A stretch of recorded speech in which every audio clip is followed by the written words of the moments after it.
Muy buenas tardes a todos, muchas gracias por la presentación, gracias a los organizadores, a todos los miembros del instituto, a la Universidad Católica por recibirnos nuevamente, a todos los presentes por estar aquí en esta actividad académica que espero sea de interés y de suma contribución en el ámbito académico y, por qué no decirlo, nacional. Bueno, la charla que tengo preparada es hablarles un poco del proceso civil, de la Constitución y un concepto que está muy en boga, muy de moda últimamente, que es el de la eficacia procesal. Y vamos a hacerlo desde un punto de vista, debo reconocerlo, teórico, pero vamos a tratar de hacer las semblanzas prácticas del caso para que esto pueda surtir un efecto enriquecedor y pueda servirnos a todos para comprender un poco mucho de lo que ya anticipó el doctor Robert Marcial González en la presentación del curso. Vamos a mostrar seriamente la estructura del proceso que muestra el doctor Alvarado Belloso en muchas de sus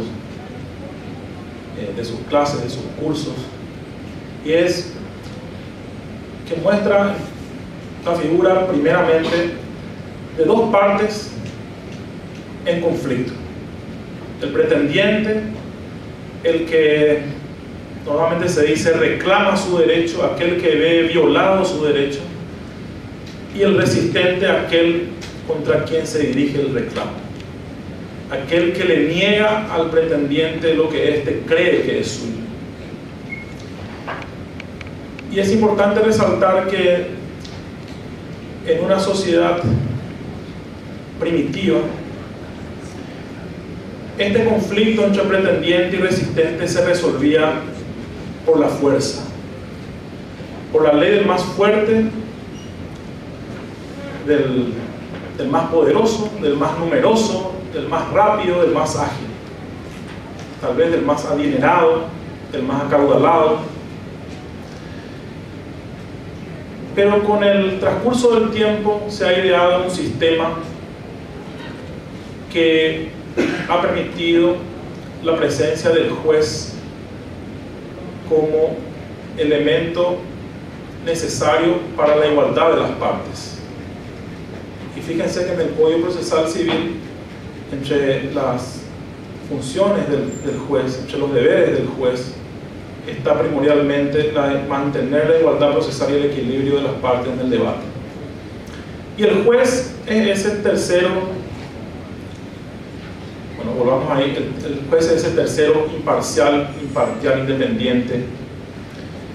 Y las partes que antes eran desiguales, ahora son dos, antagónicas, siempre rivales, pero iguales. Y esto es importante resaltarlo porque es la ley la que iguala a las partes en un sistema de convivencia pacífica. Decía Thomas Hobbes, aquel pensador inglés que escribió el famoso Leviatán allá por los años 1650 aproximadamente, decía que el hombre se asocia y constituye un estado, un mal necesario, por eso le da el nombre del monstruo bíblico de Leviatán, para evitar que nos matemos unos a otros. Y dice que el hombre entonces renuncia a su derecho natural de aplicar la fuerza bruta contra el otro, de matar al otro, para que también le garanticen a él la vida, que es lo más preciado, y luego la libertad.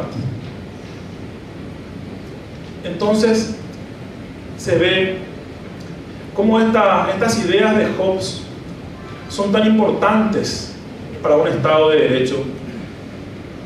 ¿Por qué? Porque la piedra angular, lo primero que debe garantizar la Constitución es que nadie va a hacerse justicia por mano propia. Y digo esto sin temor a equivocarme,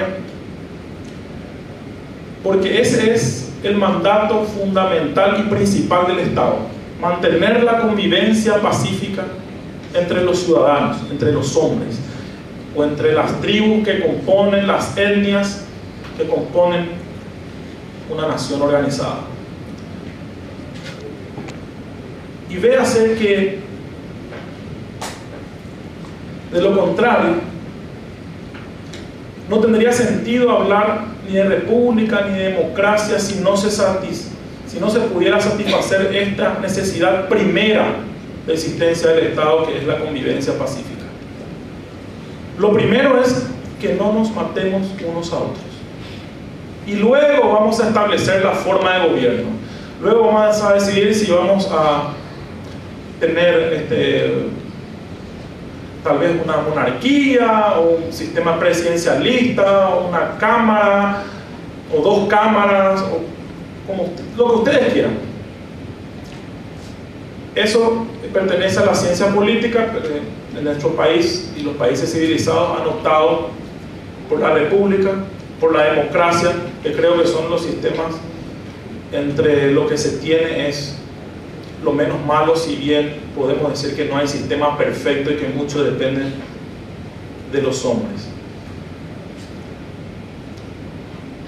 Entonces es importante como primera conclusión retener esto: el valor esencial y primero para la posibilidad de un Estado de Derecho es que se mantenga la convivencia pacífica y se evite el uso privado de la fuerza como método de resolución de conflictos. Y aquella figura procesal triádica, como dice Ferrajoli, o triangular, la de dos partes en pie de perfecta igualdad, ante un tercero imparcial independiente, quien tiene a su cargo la decisión del litigio, ha costado a la humanidad siglos de lucha, de sangre, y se ha conquistado a fuerza de la espada y de la vida de muchos seres humanos. Hasta que tal vez la primera o el primer antecedente de lo que son las constituciones modernas, que es la Carta Magna inglesa del año 1215, consagró esta figura procesal, esta idea del proceso, adjetivada con la del debido proceso, diciendo en el artículo 39 que ningún hombre puede ser enjuiciado si no ningún hombre puede ser privado de ninguno de sus derechos si no media juicio en legal forma efectuado por sus pares conforme a la ley del país o del reino. Es decir, lo que en inglés luego se llamó en la Constitución norteamericana el due process of law, o el debido proceso legal. Esta idea luego pasa a instrumentos modernos como la Declaración Universal de los Derechos Humanos de 1948. Y para esto hay que situarse en el contexto histórico en que fue redactada esta declaración. Y es el momento posterior a la Segunda Guerra Mundial. Tal vez el acontecimiento más luctuoso de la historia de la humanidad, donde han perecido millones de personas, de seres humanos, y donde se debatió también a la vez un sistema como el nazismo, de dominación del hombre, de perversión de todos los valores conocidos por la raza humana, contra el deseo de libertad y de prosperidad de los pueblos.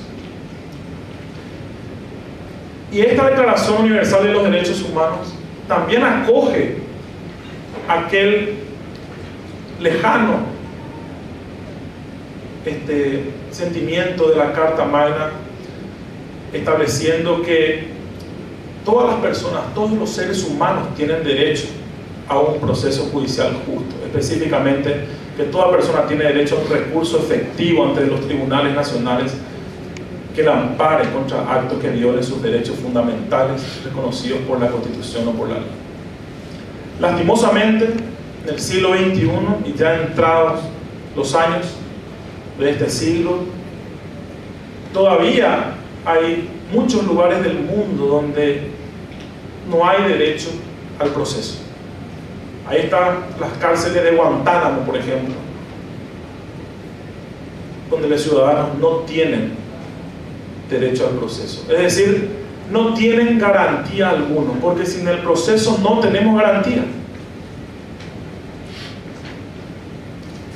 Sin el proceso seríamos presa fácil de los particulares o del poder.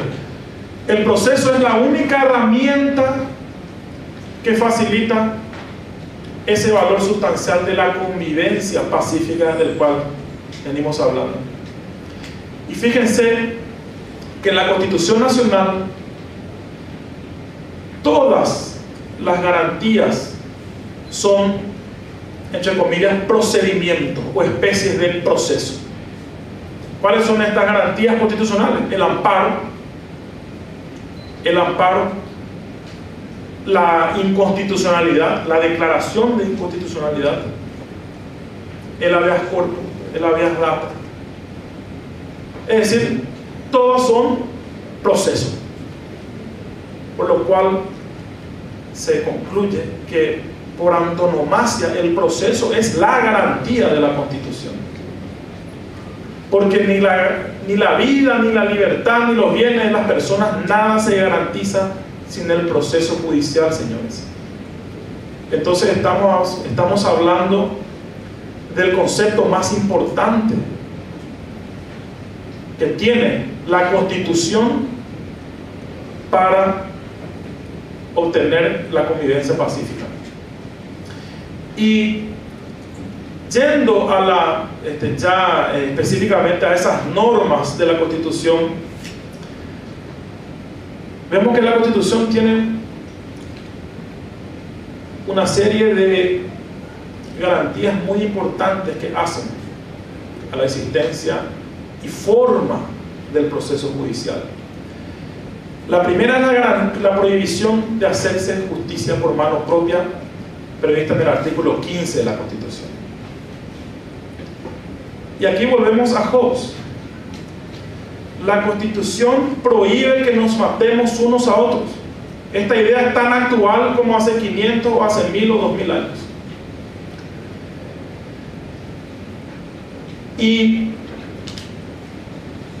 a la par, y como deducción directa de lo anterior, establece que la defensa en juicio es inviolable.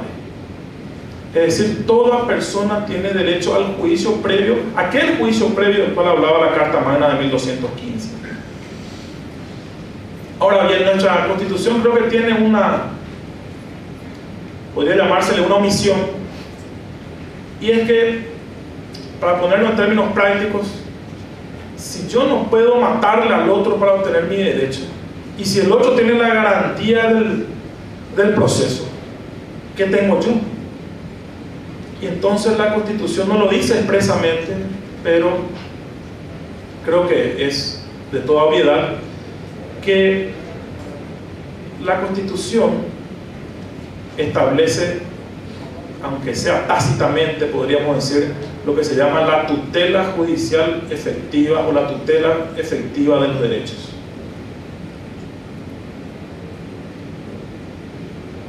Y esa protección también es esencial para el sistema. Y luego la Constitución establece una serie de garantías que son ya típicamente procesales, como el derecho de ofrecer, producir, controlar e impugnar pruebas, la prohibición de oponer pruebas ilícitamente obtenidas.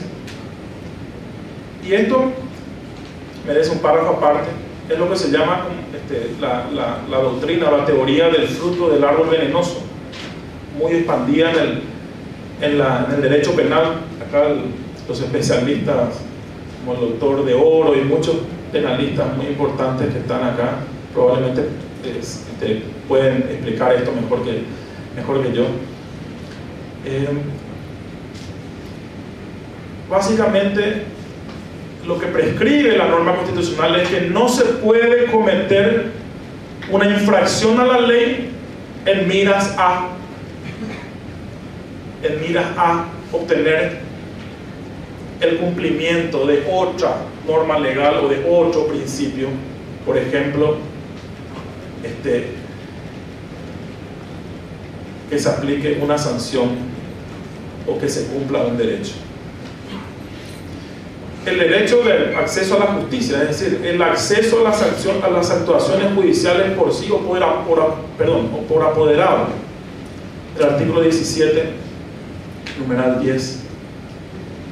Y este acceso a la justicia, que veo acá tantos amigos del Poder Judicial,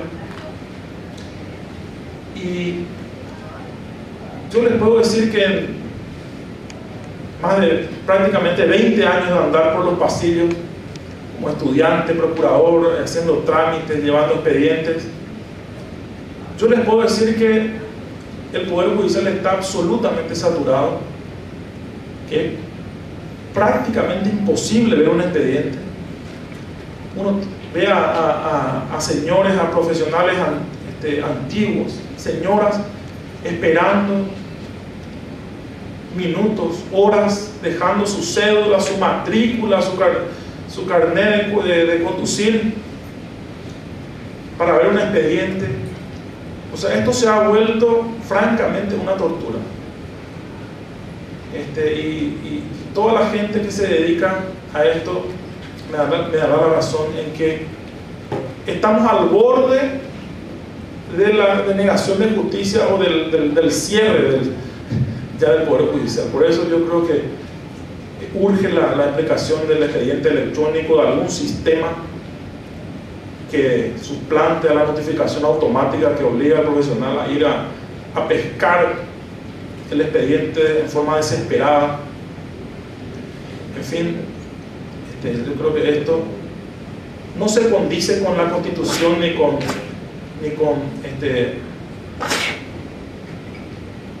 el principio de acceso a la justicia. Y acá otra norma importante, el derecho de no ser obligado a declarar en contra de sí mismo, de uno mismo, la norma del artículo 18. Y fíjense que acá se da una inconsistencia o una dualidad de aplicaciones de esta norma. El derecho penal, siempre adelantado a nosotros los que andamos en el campo del derecho civil, ha mucho que ha prohibido la confesión y la declaración indagatoria como un medio de prueba o de inculpación contra el reo, el acusado, el imputado. Inclusive ya antes de que se modifique el código penal antiguo que establecía un sistema inquisitivo. Pero en el proceso civil todavía tenemos la absolución de posiciones, donde la parte es obligada contra su voluntad a declarar, siendo tenida como un sujeto de prueba o medio de prueba. Es decir, en lo civil, que paradójicamente debería ser un sistema más civilizado, que no lo es, tenemos todavía la confesión. Y no voy a ahondar aquí en la historia acerca de la confesión judicial y lo que ocurrió con la confesión en la Sagrada en la época del Santo Oficio de la Inquisición, y aquella probación probatísima que ha dejado de ser tal, pero que llamativamente sigue siendo utilizada por muchos jueces para la hora de dictar sentencia, como un mecanismo de facilitar y poner el peso de la balanza hacia algún lado cuando las cosas están complicadas, cuando el expediente requiere un poco de estudio, de sacrificio. Entonces este expediente de la confesión, inclusive de la confesión ficta, se vuelve en una forma odiosa y perversa de violación y conculcación de los derechos y las garantías establecidas en la Constitución Nacional.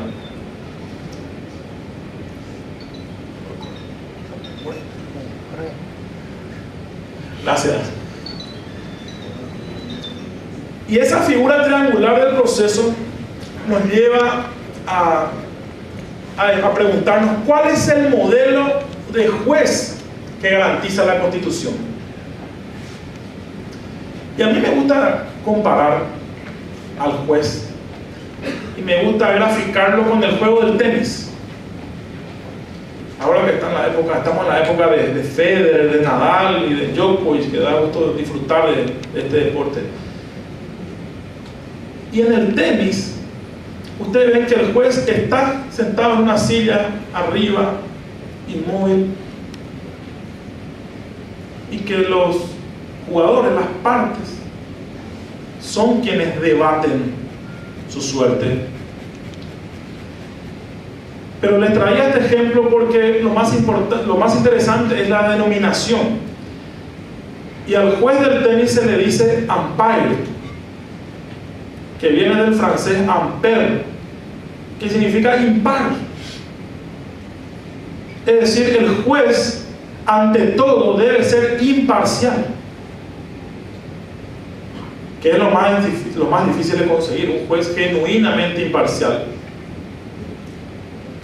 Pero esta verdadera garantía de la imparcialidad, porque la Constitución nos garantiza un juez imparcial e independiente, expresamente en el artículo 16, constituye a la vez uno de los principios fundamentales sobre el cual se erige el proceso. Es decir, sin imparcialidad judicial no se puede hablar válidamente de proceso judicial. No puede hablarse de un juez un poco parcial o no tan imparcial, porque con eso se habrá perdido la garantía constitucional del debido proceso, y ese ciudadano que lo padece a ese juez parcial se ve indefectiblemente en una situación de inferioridad y de perjuicio en sus derechos. Un juez alejado de toda práctica inquisitiva, un juez que no hace el papel de parte ni suple la actividad de las partes, es decir, un juez que no produce pruebas que él mismo ha de valorar. Y sobre esto quería decir que el maestro Alvarado suele decir que las modernas tendencias procesales en alguna medida son fruto de antecedentes como el código fascista, el código italiano de 1940. Y sin embargo, yo me atrevo a decir que nuestros códigos actuales son más fascistas y más nazis que el código italiano. En el código de 1940 existía un juez instructor que era el que podía producir pruebas de oficio. De ahí viene lo de facultades instructorias, que nada tiene que ver con nuestro lenguaje jurídico procesal. Pero era otro tribunal el que iba a juzgar y valorar esa prueba, no el mismo juez que la ofrece, que la diligencia y luego la valora y sentencia y juzga sobre ella, que es nuestro sistema actual. Afortunadamente también debo decir que en estos años creo que muchos jueces son renuentes a aplicar las facultades instructorias que establece el artículo 18. y aun cuando hay defensas teóricas de las pruebas de oficio, en alguna medida, creo que en el Paraguay no es bienvenido este instituto. Y finalmente, lo más importante es un juez sometido a la ley y a la Constitución en el procesar y en el sentenciar, es decir, en todas las etapas e instancias del proceso. Un juez apegado a la ley y a la Constitución por sobre todo. Acostumbramos a escuchar que la misión del juez es hacer justicia en el caso concreto, la realización del valor justicia. Y yo les digo, cuando el juez acepta el cargo, jura hacer cumplir y someterse a la ley y a la Constitución. No jura hacer justicia en el caso concreto. Entonces el sistema político exige que el juez se mantenga apegado a la Constitución y a la ley. Creo que esto es fundamental, por lo cual tampoco resulta admisible procesalmente una tendencia que se está tal vez revelando últimamente de jueces, de tribunales que tal vez creyéndose investidos por algún don extraordinario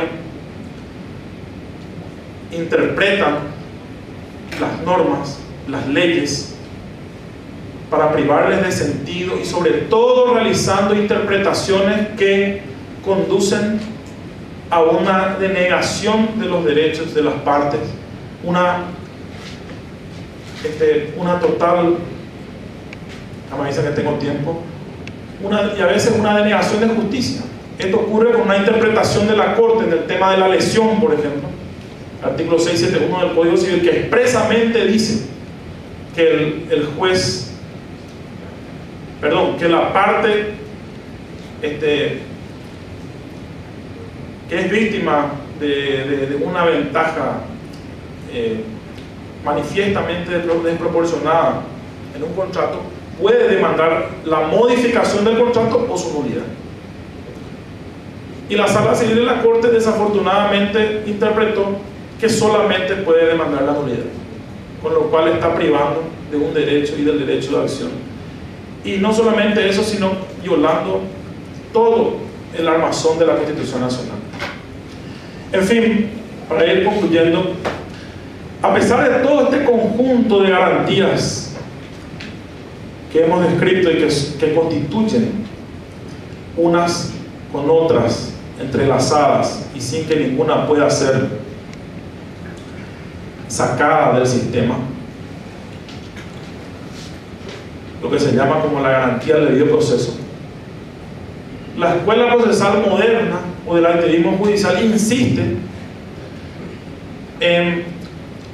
sobre texto de la ineficacia del sistema en reparar esta ineficacia otorgando mayor poder a los jueces y eliminar las formalidades procesales hasta llegar a la sustitución del proceso mismo.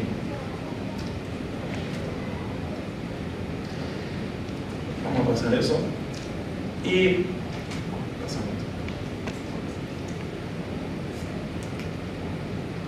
dice que la causa, entonces tenemos que la causa principal de la ineficacia no es la insuficiencia de poder de los jueces o la impotencia de los jueces para que puedan hacer bien su trabajo, sino el incumplimiento de la ley procesal y de la Constitución por los operadores del sistema, que se manifiesta en muchos síntomas que vamos a mencionar sucintamente. No se regula el honorario de oficio por las sentencias, con lo cual se producen, por ejemplo, escándalos jurídicos. ¿Por qué? Porque puede ocurrir que el auto que regula honorarios por separado quede firme y la sentencia está apelada, y entonces ejecutan los honorarios y todavía no quedó firme la sentencia. Y lo más importante, los jueces no están jamás presentes en las audiencias. Y entonces el propio código que consagra el principio de inmediación, concentración, celeridad, etcétera, economía, queda vulnerado y las audiencias de prueba, sobre todo, son realizadas por funcionarios judiciales en clara violación del texto de la ley. Y en fin, muchas otras, pero ya no me da el tiempo para describirlas. Entonces, ante esta disyuntiva de acortar las cosas por el camino más fácil y en pos de la eficacia procesal, reducir las garantías, limitar el derecho a la defensa, limitar los recursos, o buscar un sistema procesal que permita la defensa de los derechos acorde a la Constitución y no ser presas fáciles de una simplificación, como dijo Robert, de un reduccionismo que nos lleva a elegir entre el fin o los medios. Porque con la excusa de que debemos satisfacer la eficacia del proceso, no podemos violar la Constitución y suprimir el proceso.